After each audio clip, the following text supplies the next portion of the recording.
So apparently I need to re-explain what the Loki Litmus Test is, because there are some people on here that either didn't hear it from me or heard it from somebody that didn't fully understand it, or if they did watch my video on it, they only heard what they wanted to hear. When somebody's explaining something, you need to listen to the fine details. One of the things I said is that 9 times out of 10, it means that they are somebody that has problematic opinions. This is not an all the time thing. This does not mean that somebody is a white supremacist simply because they do not venerate Loki. Also, I did not use venerate. It is their opinion of Loki that matters in the litmus test, not whether they venerate Loki or not. You can not venerate Loki whatsoever, but if you're like, meh, on Loki, that's fine. And you can hate Loki and hate the fact that his name is uttered in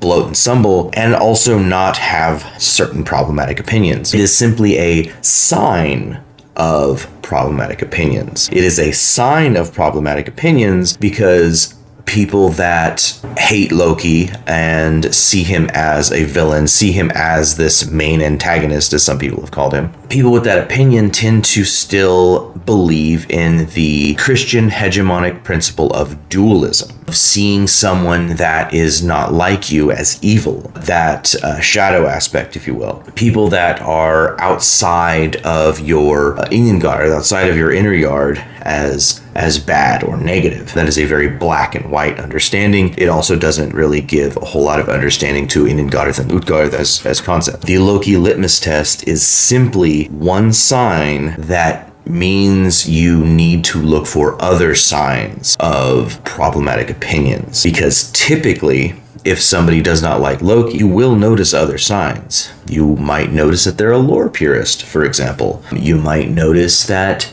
they just happen to have some oddly conservative posts. There are other signs alongside that. The Loki Litmus Test is simply a starting point. It is one red flag that usually shows a lot more red flags. Now, I said usually, right? It is usually, this is probably, this is 9 times out of 10. This is not an every time thing. That kind of black and white thinking is actually what we're looking out for with the Loki Litmus Test. It's ironic that we have all these posts and this trend for something that I coined like a month and a half ago or something. People are misunderstanding the Loki Litmus Test. Again, it is simply one way to start to see red flags. It is one way that we can be like, okay, maybe I need to look for other signs of problematic opinions. It is not the end-all be-all of tests for what constitutes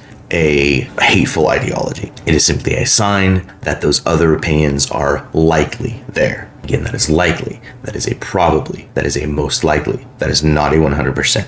Again, somebody might not like Loki. This has nothing to do with veneration or not. Somebody might not like Loki, and they may have no other problematic opinions. I would wonder why that they don't like Loki. That brings up other questions that I would have a conversation with them about. But it is simply a sign of more red flags to come. It does not mean somebody is a white supremacist or engages in hateful ideologies. Again, this is a sign, this is a probably, this is a maybe, this is a most likely, this is a 9 times out of 10. I don't know why people are not understanding that. I personally think that there are some larger creators out there that wanted to speak out against the Loki Litmus Test because they knew it was going to gain them clout. They knew that it was going to gain them followers because it was going to hit the algorithm just right. And now we're having a conversation about it because somebody, I don't know who to be honest, but somebody intentionally misunderstood the Loki Litmus Test and what I said. It's a possibility. It is not a 100% adamant fact that if you do not